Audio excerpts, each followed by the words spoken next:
자, 오늘 이제 마지막 수업 끝나면 이제 다음 주부터는 모의고사가 있는데, 자, 모의고사 이제 잘 이제 4주 남았는데 모의고사 잘 이제 정리를 할 수 있도록 이제 또 바뀌었기 때문에 그에 또 맞춰서 이제 모의고사를 마지막 최종 잘 풀 수 있도록 만들어 놓겠습니다.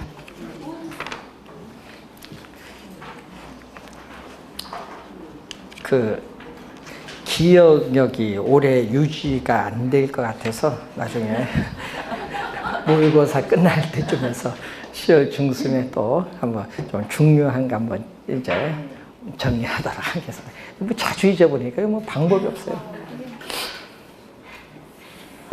이게 다 똑같습니다.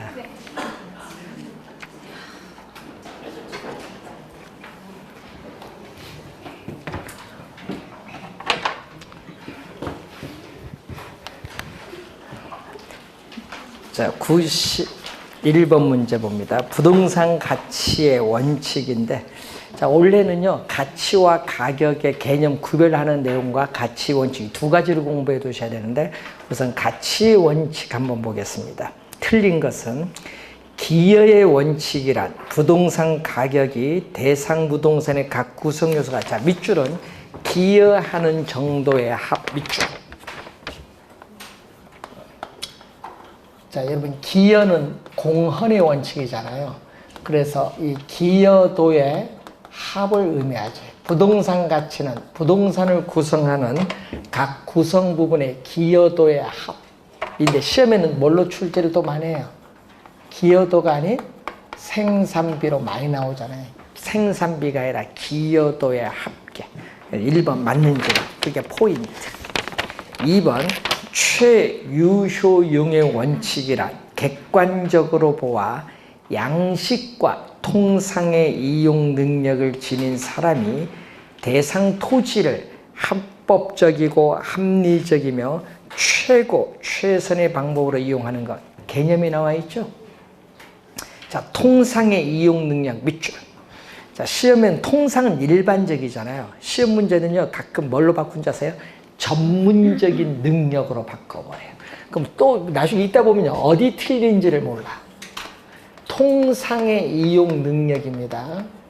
통상의 이용 능력이고 전문적인 능력이 아니다라는 거. 3번 변동의 원칙이란 가치 형성 요인이 시간의 흐름에 따라 지속적으로 변화하면서 부동산 가치도 뭐다? 변화한다는 것을 말하는데, 그래서 부동산 가치는 특정의 뭐에서만 타당성이 인정된다? 기준 시점에서만 타당성이 인정돼요. 그래서 기준 시점, 확정의 필요와 관련된 것은 바로 변동의 원칙. 4번이 정답이네요. 부동산의 유용성이 최고로 발휘되기 위해서는 부동산 구성 요소의 결합에 균형이 있어야 된다. 이거 적합의 원칙이 아니라 무슨 원칙? 균형의 원칙. 균형의 원칙이죠. 자, 부동산을 구성하는 내부 구성 요소. 자, 내부 구성 요소 간의 결합. 자, 내부 구성 요소 간의 결합에 있어서 균형을 이뤄야 되는데, 이 균형에 위배되면은 부동산 가치가 어떻게 돼요? 우리가 하락을 하죠. 우리가 복도 면적이 높이가 너무 높고 면적이 넓어서 냉난방 비용이 많이 든다. 이런 것은 바로 무슨 감가? 기능적 감가. 자, 4번 정답. 예측이 원칙이라 평가 활동에서 가치 형성 요인의 변동의 추이 또는 동향 밑줄. 추이 또는 동향이 나오면 예측이거든요. 추이 또는 동향을 주시 예측을 해서 반영을 해야 한다는 원칙입니다.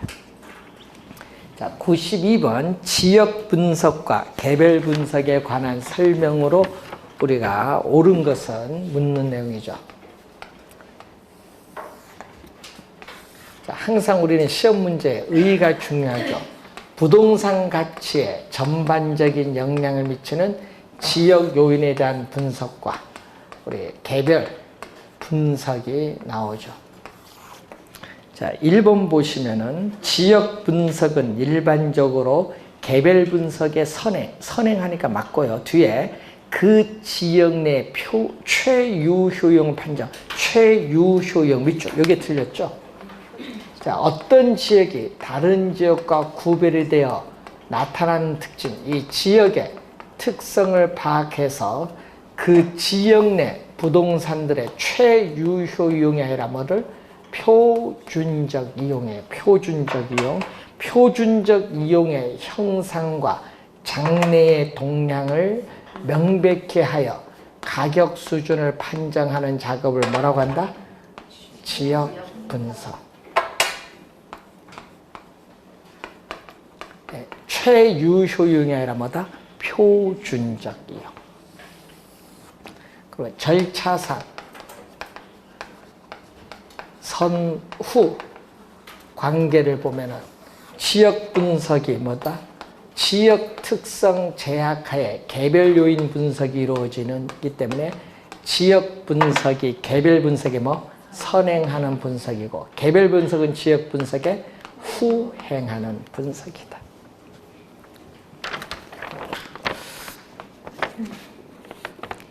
(1번) 틀렸고 (2번) 인근 지역이란 대상 부동산이 속한 지역, 속한에 동그라미 얘기죠. 대상 부동산, 감정 평가의 대상이 된 부동산을 줄여서 대상 부동산이 속한 지역을 뭐라고 하죠? 인근 지역이라고 해. 그리고 부동산의 이용이 동질적이고 가치 형성 요인적인 개별이 아닙니다. 개별화 지역 요인을 공유하는 지역. 2번이 틀린데 2번은 작년 시험에 정답지문으로 출제했었죠. 3번 유사지역은 얘기죠. 유사지역은 대상 부동산에 속하지 아니하는 밑줄 요거죠. 대상 부동산에 속하지 아니하는 지역으로서 인근 지역과 유사한 특성을 갖는 지역. 맞는 지문이죠? 네, 3번 개념 정답입니다. 동일 수급권은 사례자료 수집의 최원방권이죠. 3번이 정답. 옳은 것은 4번 개별 분석이란 지역 분석의 결과로 얻어진 정보를 기준으로 대상 부동산 가격을 표준화, 자, 밑줄은 표준화, 일반화시키는 작업하니까 틀렸어요. 개별 분석은 대상 부동산에 있어서의 개별 요인을 분석하죠. 자, 개별 요인을 분석을 해서 대상 부동산에 뭐를 판정? 최고, 최선의 이용, 최유효 이용을 판정을 함으로써 구체적으로 뭐를 구한다? 가격. 구체적으로 뭐를? 가격을 구하는 것을 목적으로 합니다. 그래서 개념이 틀렸죠.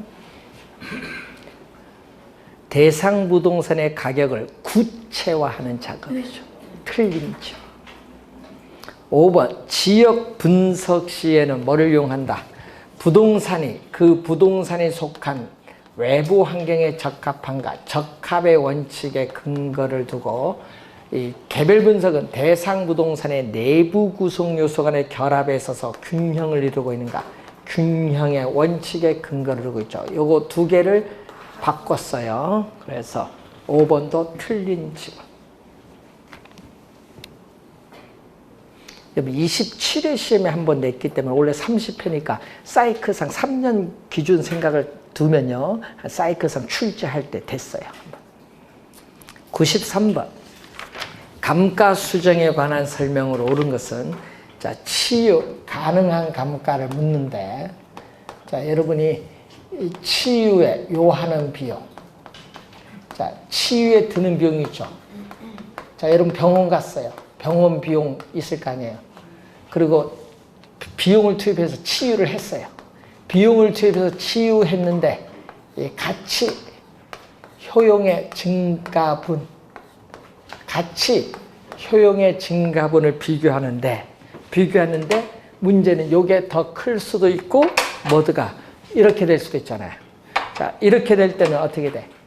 자, 이렇게 될 경우에는 치유의 가치 증가분이 비용보다 더 많이 나오잖아요. 그럼 당연히 비용을 투입해서 고쳐야 되죠. 그래서 이때는 치유가 가능한 감가. 근데 이때는요, 가치 증가분보다 오히려 치유에 요하는 비용이 더 많이 더. 비용이 많이 들면 비용을 투입해서 치유를 하지 않죠. 이런 경우에는 치유 뭐다? 불가능한 감가. 요걸 묻는 거. 치유 가능, 불가능. 1번 정답.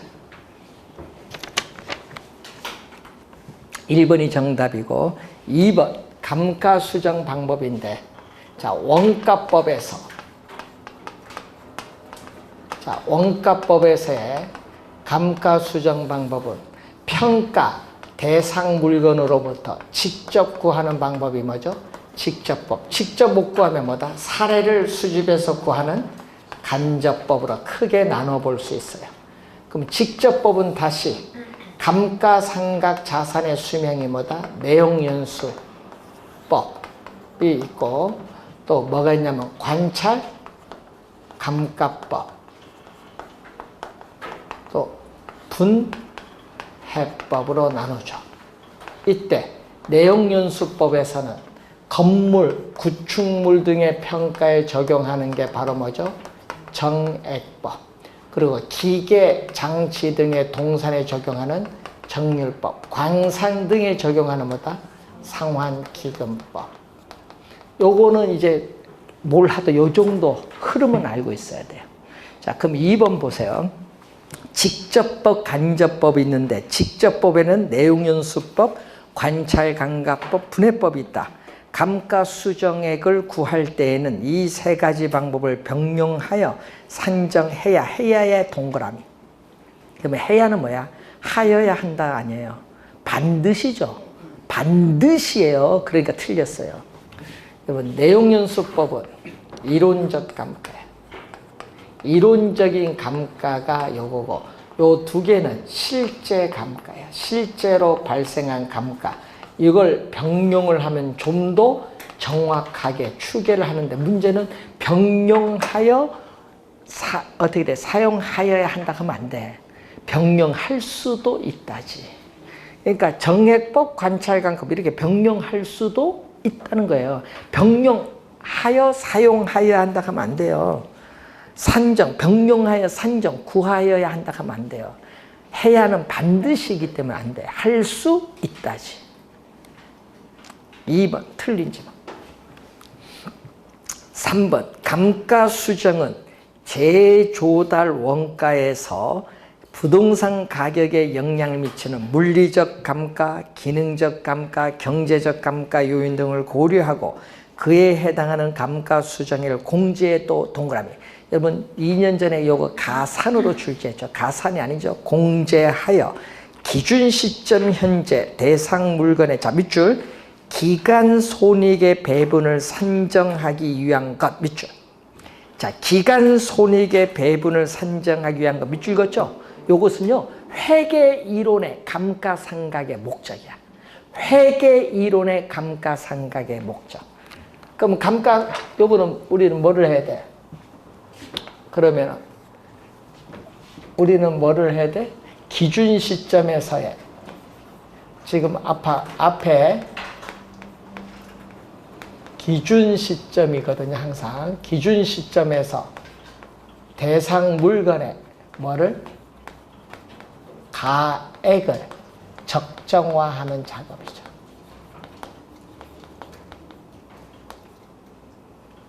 적정화하는 것. 여기에 감가수정의 뭐다? 목적. 그래서 3번 틀린 줄.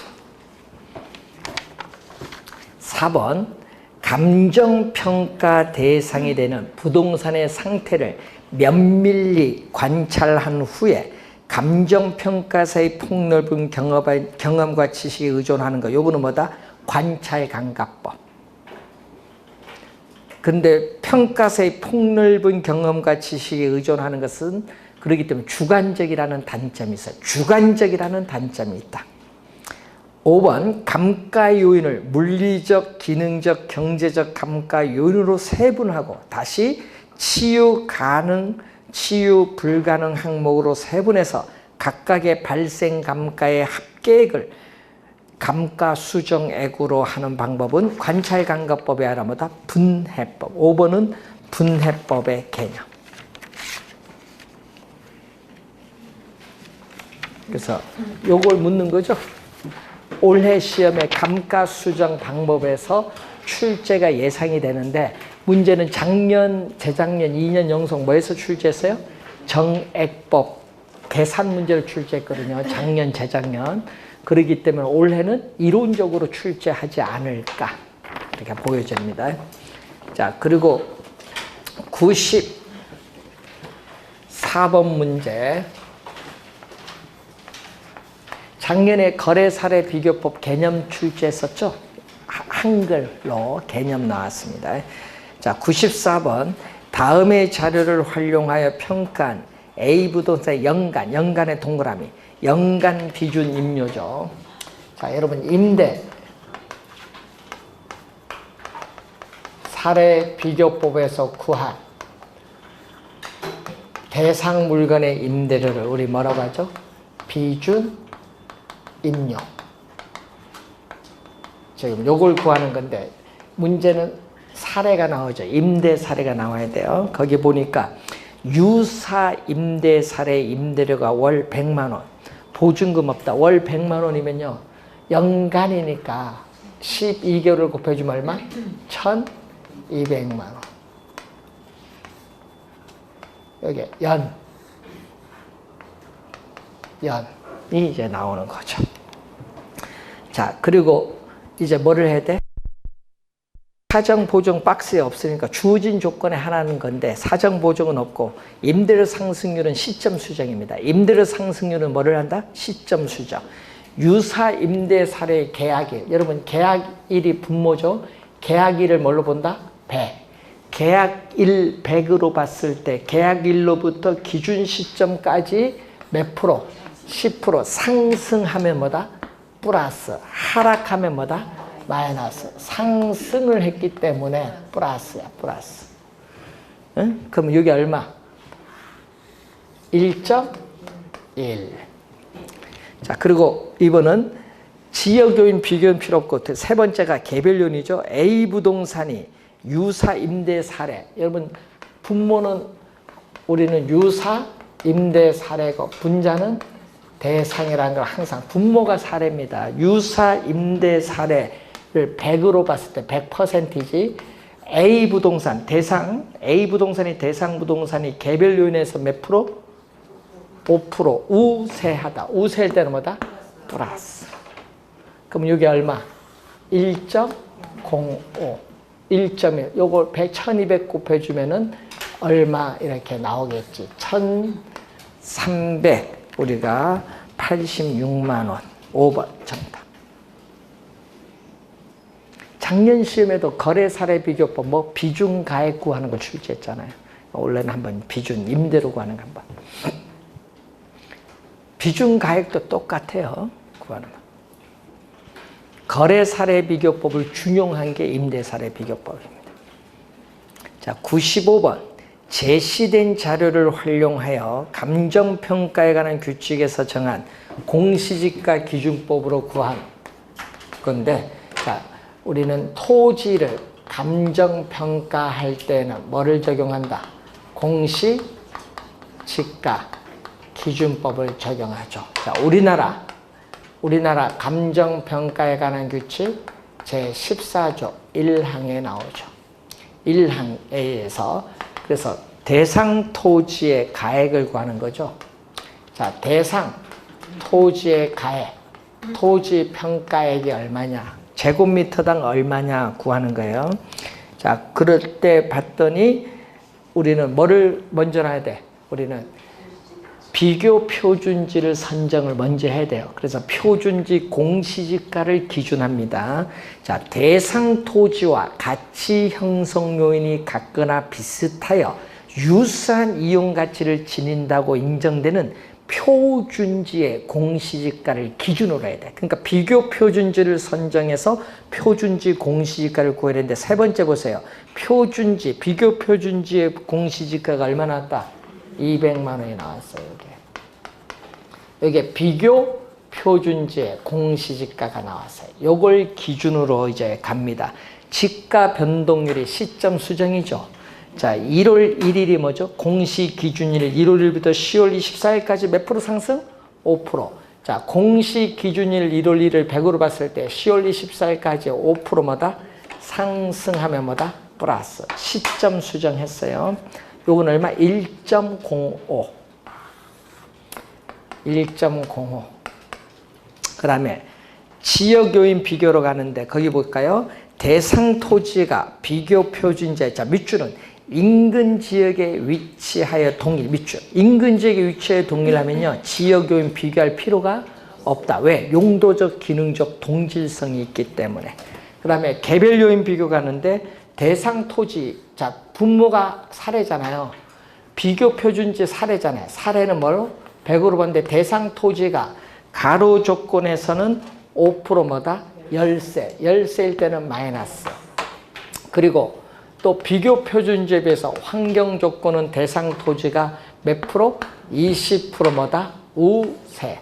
우세인데 상승식은 비교 항목을 전부 곱해주는 게 상승식이에요.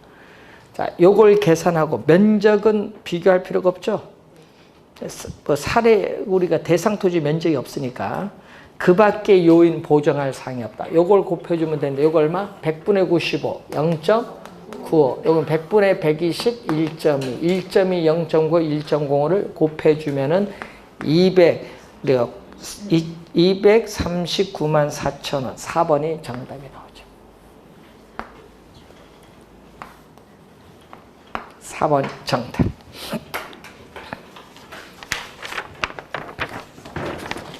자, 오히려 뭐 이런 계산 문제 94, 5번 나오면 이게 오히려 더 쉬워요. 전쟁에 있으면 빨리 누르면 되니까. 이런 건 좀 점수를 주려고 내는 문제입니다. 자, 96번 풀었고 97번으로 갑니다. 97번. 자, 다음의 조건을 가진 A 부동산에 관한 설명으로 틀린 것은, 자, 가능 총소득 얼마? 연 1억 원. 연 1억 원. 공실 및 대손은 1억 원에 몇 프로? 10%. 10% 하니까 1,000만 원. 1,000만 원. 빼줬더니 유효 총소득은 얼마? 9천만 원. 9천만 원에서, 자, 여러분 1번에 유효 총소득은 연 9천만 원 맞죠? 자, 그럼 4번에 5번이죠. 운영경비는 얼마냐? 9천만 원에 얼마? 유효 총소득의 30%. 자, 30%면 공 하나 없어지죠. 9, 3, 27. 2,700만 원. 그러면 5번 맞죠? 2,700만 원 영업경비를 빼주면은 순영업소득은 얼마? 6,300만 원. 요게 2번이죠. 순영업소득 6,300만 원 맞습니다. 1, 2번, 5번은 맞아요. 이제 4, 5번은 3, 4번 가는데, 자, 토지 건물이 주어졌어요. 자, 문제에서 토지 건물이 주어지면 우리는 환원이율 구하는 방법에 뭐가 있다? 자, 토지 건물이 주어지면 물리적 투자결합법 적용하고요. 지분 저당이 주어지면 금융적 투자결합법 적용합니다. 토지 건물이죠. 그래서 우리는 환원이율은, 자, 토지와 건물이 결합된 복합부동산인 경우에 환원이율은 토지 투자자가 요구하는 수익률인 토지 환원이율에다가 건물 투자자가 요구하는 수익률인 건물 환원율이 있습니다. 자, 그럼 토지와 건물로 이렇게 분리를 시킬 수 있죠. 자, 이때 여기 가중치죠. 전체 부동산 가격에서 토지 가격이 차지하는 비율, 전체 부동산 가격에서 건물 가격이 차지하는 비율이죠. 자, 토지 환원이율 몇 프로? 3%. 건물은 몇 프로? 5%. 여기는 3%고 여기는 5%다. 이때 토지 가액과 건물 가액 구성 비율은 토지는 40%. 100%에서 얼마를 차지한다? 40%를 차지하고 건물은 전체 100%에서 나머지 60% 차지. 또 0.4거든요. 0.4에 3을 곱하면 1.2%. 여기 0.6에 5를 곱하면 3% 돼주니까 얼마? 4.2%. 3번 정답이죠. 4%가 아니라 4.2%. 자, 그러면 수익가액. 자, 이게 한꺼번에 다 묻는 거죠, 아예. 수익가액은 대상 물건으로부터 장래 산출할 것으로 기대되는 순수익은 환원 이율로 환원하는데 순수익은 얼마죠? 지금 6,300만 원을 0.042로 나눠주면은 여기 얼마?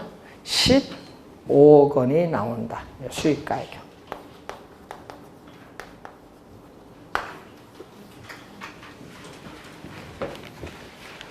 3번 정답이 되겠습니다.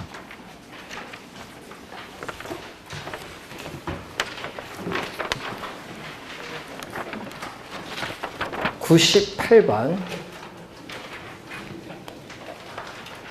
자, 환원 이율에 관한 설명으로 틀린 것은 환원 이율은 투하된 자본에 대한 투하된 부동산을 취득을 하는데 투하된 자본에 대한 수익가의 비율을 의미하는데 이것은 임대차 기간 동안에 적용되는 단기적 이율이면서 우리는 상각 후 감가상각 후 소득세 납부하기 전 수익에 대응하는 이율의 이 개념을 뭐라고 하냐?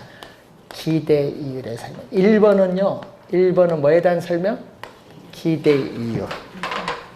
환원이율이 아니라 1번은 기대이율. 1번 정답. 2번 환원 이율 종류이죠. 종류에는 뭐가 있어요?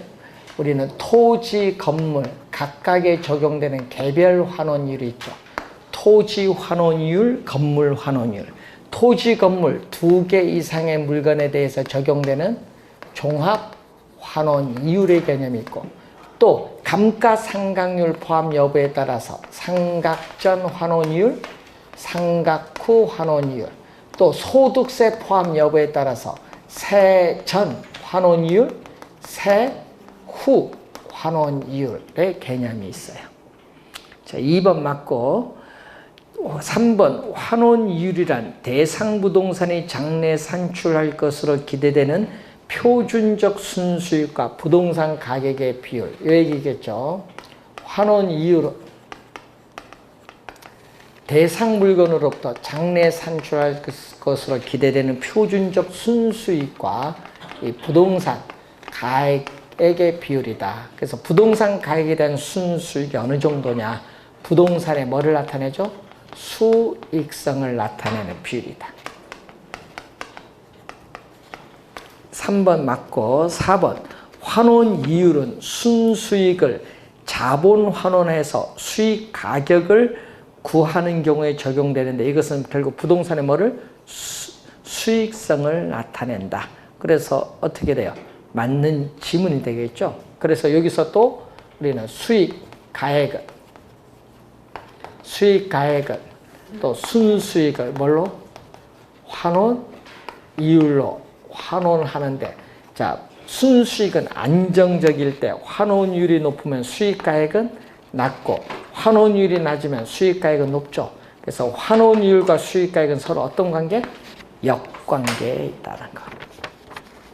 자, 5번은 요거죠. 5번은 요거 얘기. 세공제전. 요걸 묻는 게 5번.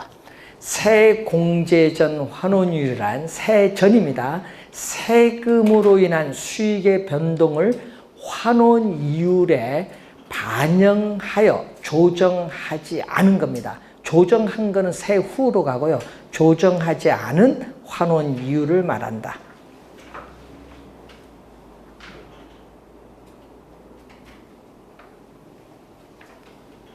조정하지 않은 건 세전. 조정하면 뭐다? 세후. 99번 문제로 갑니다. 환원율에 관한 설명이 틀린 것. 자본 환원율이란 대상 부동산의 장래에 산출할 것으로 기대되는 표준적인 순영업소득, 순수익과 부동산 가격의 비율. 요걸 얘기하는 거죠. 요거. 1번은 요거 설명하는 거지. 2번, 감가상각전의 순영업소득으로 가치를 추계하는 경우. 자, 99번에 2번은 요거. 가치를 추계한다. 부동산 가치를 추계할 경우에 상각전 순 영업소득을 가치를 추계할 때는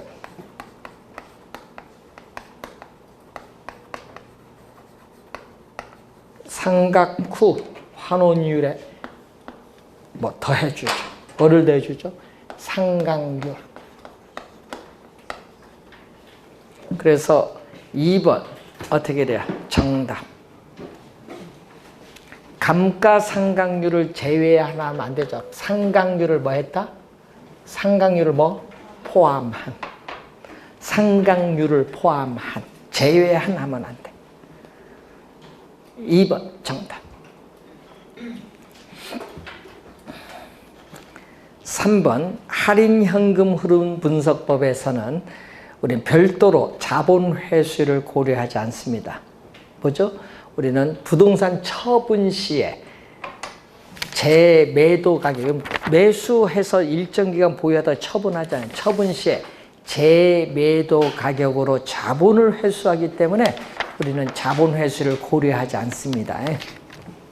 그래서 3번 맞는 질문. 4번 부채 감당법은 누구 입장? 대출자인 저당 투자자 입장에서 환원율을 구하는데 세 가지를 곱해야죠. 부채 감당률, 저당 비율은 대부 비율입니다. 대부 비율, 저당 상수 세 가지를 곱하여 구합니다. 맞는 질문. 5번.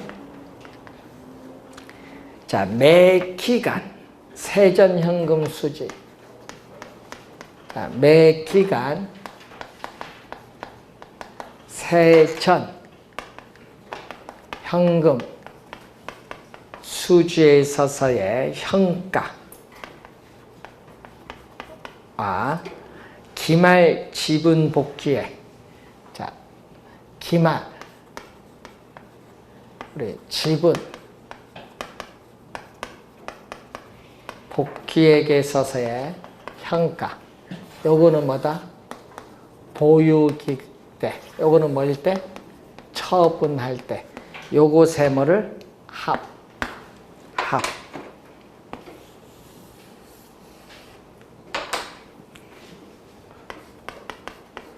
세전 현금 유입의 현가. 세전 현금 유입의 현가와 그리고 지분 투자액. 지분 투자액.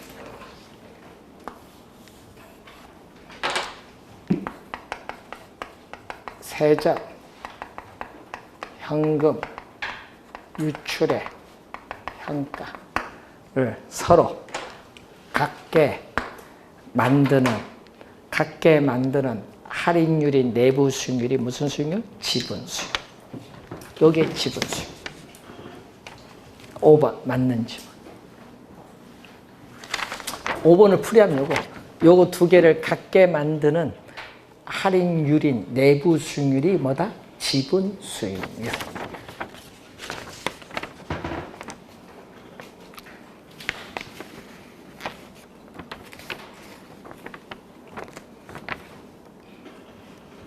자, 2번 정답입니다.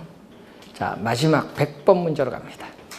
주택 가격 공시에 관한 설명으로 옳은 것은, 자, 표준주택 가격. 작년에 표준지 공시지가의 효력이 출제했기 때문에 원래는 주택 가격이 좀 중요한데, 자, 1번은 표준주택을 선정하면 표준주택을 뭐 한다? 표준주택 가격을 조사 상정해서 중앙부동산 가격 공시 심의를 거쳐서 공시하죠. 조사 산정이 먼저, 심의는 나중. 순서가 틀렸어요. 순서가 틀려서 조사 산정이 먼저, 심의는 나중. 1번 틀린 지문. 심의를 먼저 하는 게 아니에요. 2번 신축된 단독주택에 대하여 개별주택 가격을 결정 공시할 경우, 자, 밑줄은 당해년도의 공시 기준일 밑줄. 당해년도의 공시 기준일이 아니라 대통령령이 정하는 날을 기준. 자, 대통령령이 정하는 날을 기준으로 하여 우리는 개별주택 가격을 결정 공시합니다.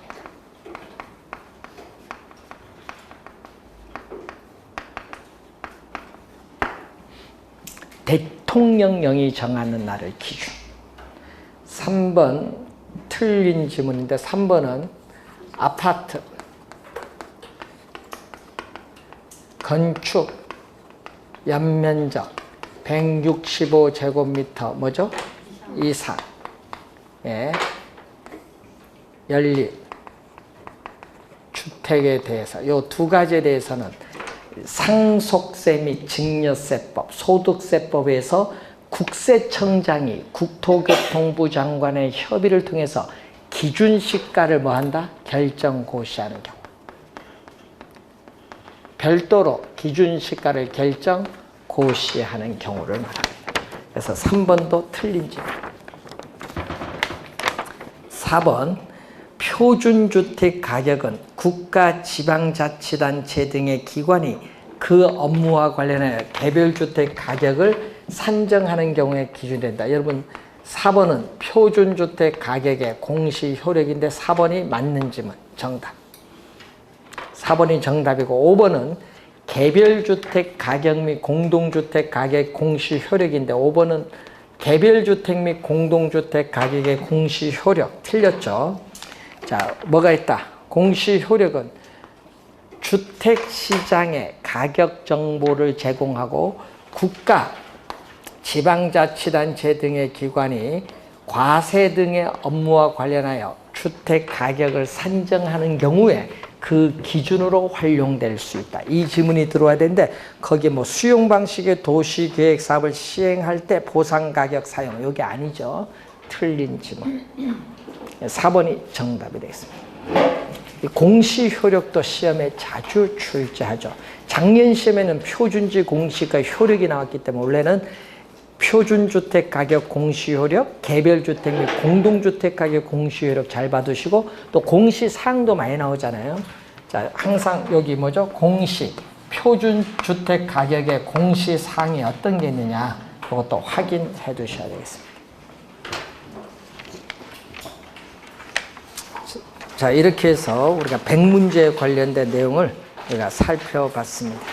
우리가 다음 주에는 모의고사 40문제를 가지고 찾아뵙도록 하겠습니다. 자, 수고 많으셨습니다.